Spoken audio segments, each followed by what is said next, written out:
já é citado em O Livro dos Espíritos, que é a influência dos espíritos em nosso pensamento e alma. Partimos do princípio que o ser humano é um ser imortal, que existia antes da vida nesse plano e sobrevive à morte do corpo físico. Então, nós vamos ver que essa ação, que essa influência dos que desencarnaram, que continuam vivos, com as suas individualidades, com as suas características, eles exercem sobre o plano físico, com quem tem afinidades e sintonias, uma ação mental que pode ser breve ou pode ser prolongada. E essa ação mental, ela pode ser também boa ou má. Nesse aspecto, nós lembramos que a maioria, o corriqueiro, o dia a dia das ações que os espíritos exercem sobre nós, em nossos pensamentos e atos, são comuns, são corriqueiros, são tão comuns que nós nem percebemos. Mesmo aquelas pessoas que têm uma faculdade mediúnica mais evidente, nem sempre ela percebe que que está ocorrendo uma influência do espiritual no seu pensamento, nos seus sentimentos, nos seus atos. Porque é tão corriqueira, como fala lá também no Livro dos Espíritos, que a rigor os espíritos, eles nos dirigem, eles nos governam. Então, uma minoria de pessoas, de encarnados, com a mediunidade evidente ou não, é que vão perceber que há uma influência realmente de uma entidade, de uma mente externa a si mesmo, sobre os seus pensamentos, sobre as suas ações. Quando tal acontece, isso é muito bom, porque a pessoa desenvolveu a capacidade de discernimento, né, de separar o que é seu e o que não é seu. O que lhe pertence como processo de interpretação pessoal, do conhecimento pessoal, do que a pessoa quer, do que ela deseja na vida, e o que não é, o que vem da ação mental de outro espírito. Então, é por isso, voltando à pergunta do Livro dos Espíritos, a pergunta 459, que Kardec perguntou, os espíritos influenciam em nossos pensamentos e atos? Qual foi a resposta dada? Muito mais do que imaginais. A rigor, pois frequentemente são eles que vos dirigem. E isso é muito natural porque a população, o número de espíritos que habitam os diversos planos evolutivos do plano espiritual é 4 a 5 vezes mais do que os encarnados. Então, nós vamos identificar, para poder melhor compreender esse processo das influências dos espíritos em nossos pensamentos e atos, como nos acontecimentos da vida, como nos fenômenos da natureza, que tudo isso é analisado lá em O Livro dos Espíritos, mas é importante que a gente veja o seguinte, para que ocorra uma influência, para que essa influência chegue até o nosso campo íntimo, primeiro, didaticamente falando, primeiro tem que haver uma afinidade fluídica entre nós e o espírito ou espíritos que lançam suas ideias sobre nós. Então, essa afinidade fluídica vamos dizer assim, é de natureza perispiritual. O nosso perispírito capta as emoções, as ideias, os pensamentos do espírito. Ao captar isso, às vezes a gente capta de relance. E fica no relance e toca a vida. Mas, às vezes, nós criamos algum vínculo. Ou afinidade, por exemplo, os espíritos que têm afinidades nos vícios, eles encontram um ponto em comum. Os espíritos que gostam de praticar caridade, que têm amor ao próximo, eles encontram um ponto comum, são afins. afins não somente moralmente falando, mas também de escolha, de profissão, tudo isso. Então, inicialmente, tem que haver uma afinidade fluídica para que se estabeleça realmente o processo de uma influência espiritual sobre qualquer um de nós. Ocorrida essa influência fluídica de perispírito para perispírito, e perispírito do encarnado para perispírito do desencarnado, ocorre em seguida uma afinidade de natureza intelecto-moral, como eu acabei de falar. Pode ser devido a um gosto, a um vício, a uma virtude, a uma profissão, a qualquer coisa. Há uma afinidade intelecto-moral ali.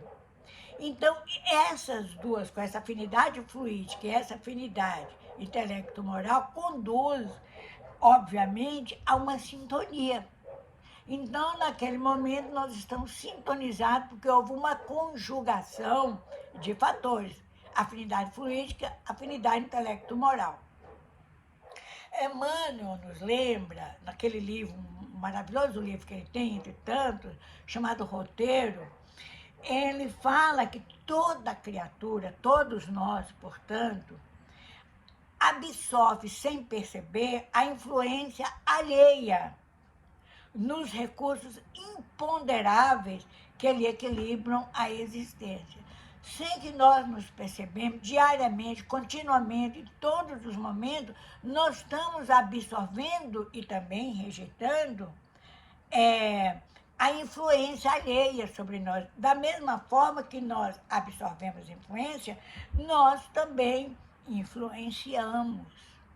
Mas isso é um processo de comunicação natural entre o ser humano.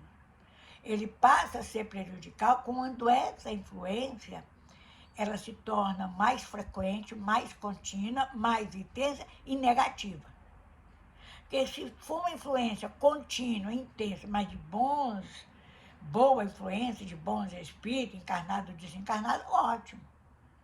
Mas no estágio evolutivo que nós nos encontramos atualmente no planeta, essa influência às vezes se revela, a maior parte das vezes, como uma influência inferior.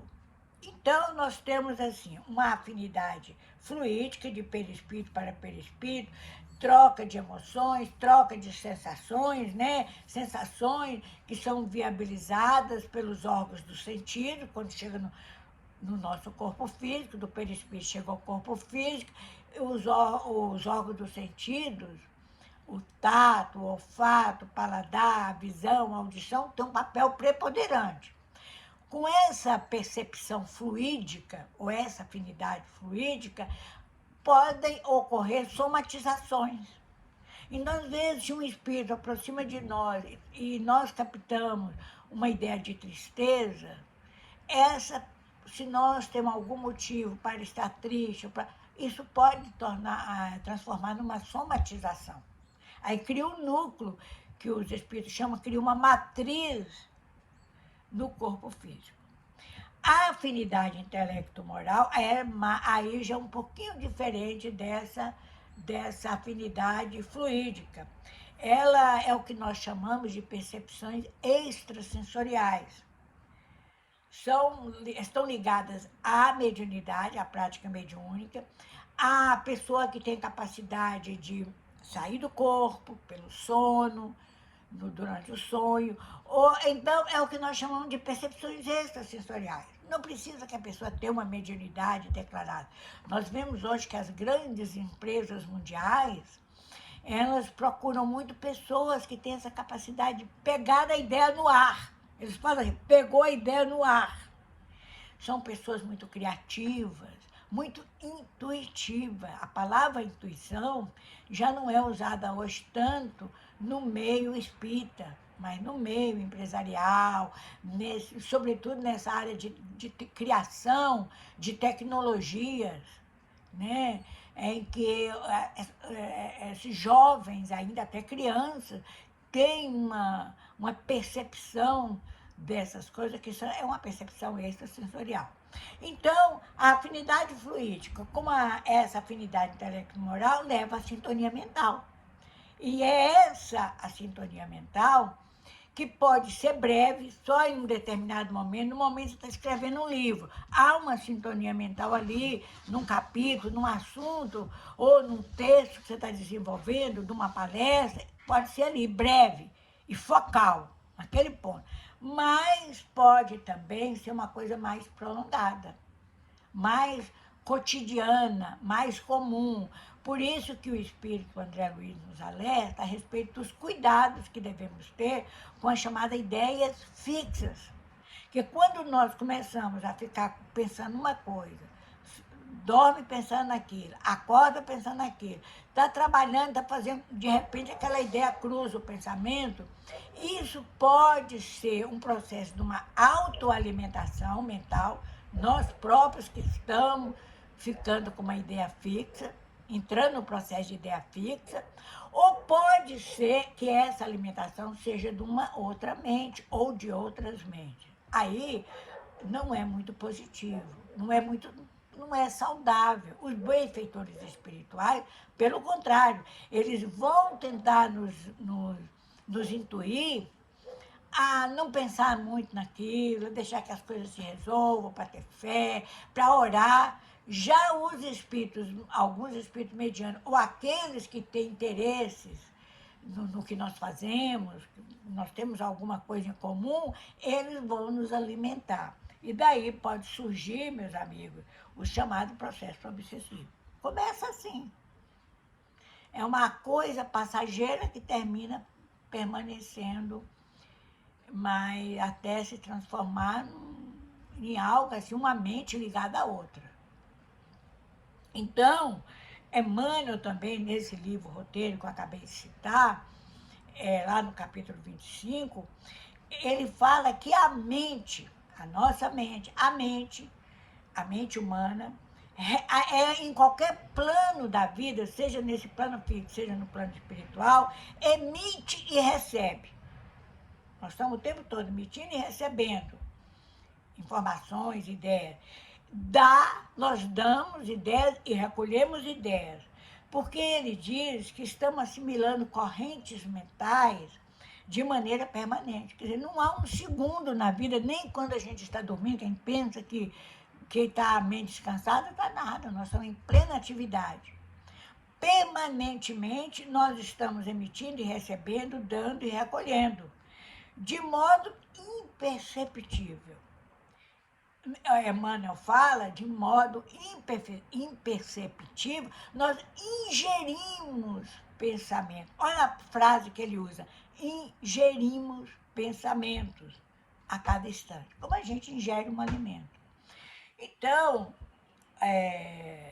o que nos cabe, portanto, nesse processo, meus amigos, é nós aprendermos a administrar o que é nosso, o que é do outro. É difícil, não é fácil, mas pelo menos nós aprendemos, através de um processo de autoeducação, autodisciplina, nós aprendemos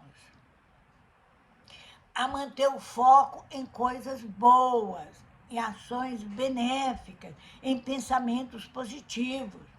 Se a gente, por exemplo, alguém foi rude, foi grosseiro conosco, a gente não deixa esse veneno da mágoa ou do aborrecimento penetrar no nosso mundo íntimo. Joana de Ângeles fala num dos livros dela que às vezes a gente precisa limpar esse sótão, tirar as teias de aranha, fazer uma limpeza. Se nós vamos fazer, por exemplo, numa loja, no comércio, fazer uma compra e uma atendente é grosseira com a gente, vamos relevar. Na hora a gente pode ter uma reação, mas vamos relevar, vamos deixar, ninguém sabe o que está acontecendo com aquela pessoa. Quer dizer, na verdade, o dia a dia, as 24 horas por dia, nós somos muito assediados, porque o nosso contato mente a mente é permanente. Então, nós estamos dando, estamos recebendo, estamos alimentando, estamos nutrindo, estamos também sendo nutridos, estamos sendo alimentados. Então, nós temos que aprender, na verdade, para ser um pouco mais felizes, quando chega uma ideia que não é muito ética, que não é muito da paz, do bem, a gente rejeitar isso. Aí a gente corta essa ligação. Porque ainda Emmanuel, nesse livro, Roteiro, mas no outro capítulo, no 26, é um livro muito importante para ser lido, que o Emmanuel nos dá conselhos muito diretos, muito práticos para o dia a dia.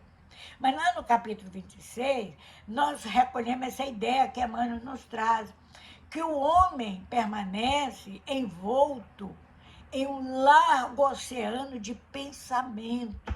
Nós estamos mergulhando num oceano de ideias de pensamento, nutrindo-se da substância mental em grande proporção. Então, o alimento mental nosso é esse universo, esse oceano de pensamentos.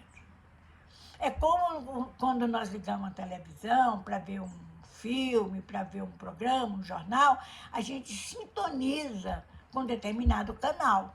Quando a gente vê que a ideia, o assunto, o filme não está muito bom, a gente muda de canal. Esse é o processo que nós devemos aprender quando uma ideia ruim chega, ou quando um sentimento ruim, através das ligações perispiritual, chega até nós, a gente neutralizar isso. Né? Então, o que nós sabemos de fato é que os espíritos bons nos estimulam para o bem. E os espíritos inferiores alimentam essas imperfeições. Até porque eles precisam estar ligados para um alimentar o outro. Então, nós somos afetados, diz Emmanuel, pelas vibrações dos espíritos, suas energias, pelas paisagens que eles projetam na nossa tela mental, pelas pessoas, pelas coisas, pelos acontecimentos. Tudo isso nos afeta. Que nós podemos criar matrizes de perturbação ou pontos de libertação para nós irmos para um outro patamar de evolução, não só de evolução biológica, mas de evolução mental em termos das escolhas que nós estamos fazendo. Então, nós vemos essa influência direta, isso é da maneira indireta. Agora, uma influência direta é facilmente percebida não só por nós, mas por outras pessoas, que nós começamos a falar, independentemente, sejamos espírito ou não, começamos a agir e que as pessoas falam, ela está fora de si, não parece a mesma pessoa, ou então, de repente, a pessoa tem uma crise, um ataque histérico, a pessoa perde o controle, começa a gritar ou começa a falar, a gente vê que aquilo ali começa assim. E todo mundo percebe, já não é uma coisa de autocontrole. Aí é o que Kardec fala, de uma simples influência ou obsessão simples, passa a ter um processo mais grave, mais difícil, consequentemente. À medida que o processo vai avançando, à medida que há mentes que controlam as nossas ideias, nossos pensamentos, a maneira de falar e tudo, os nossos comportamentos, nós ficamos sobre a coação, sob o domínio ou sob essa influência permanente, é muito mais difícil do que uma influência que chega e nós neutralizamos com outra, com uma influência boa. Então, aí é que entra todos aqueles processos obsessivos, que eles podem ser leve, média ou alta gravidade. Mas tudo isso, os processos obsessivos, é um processo ao obsediado e ao obsessor. Estejamos nesse plano, estejamos no plano espiritual, ou de um plano para outro. Mas toda essa ligação decorre de quê? De uma ação moral, como Kardec fala. Se nós recebemos a influência e a trazemos para o mundo íntimo, é porque nós nos sentimos bem com ela, mesmo que elas nos incomodem. Se não nos incomodasse, a gente procuraria retirá-la.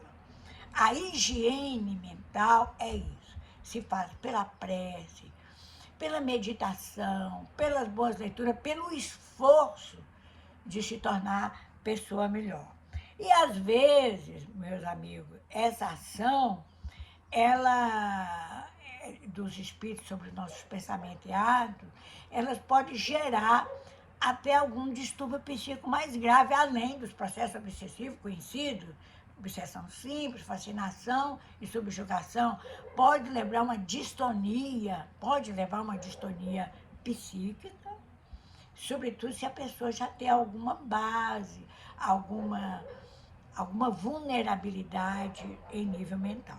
Então, para encerrar, nós podemos dizer que a influência dos espíritos em nosso pensamento e ato, ela pode ser benéfica, uma ação benéfica e uma ação nefasta.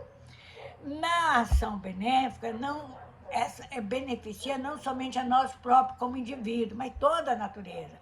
O indivíduo mais moralizado, o indivíduo que tem mais conhecimento para o bem, influencia outros indivíduos e influencia a própria natureza, os seres da natureza, as plantas, os animais, porque é uma influência mais ampla.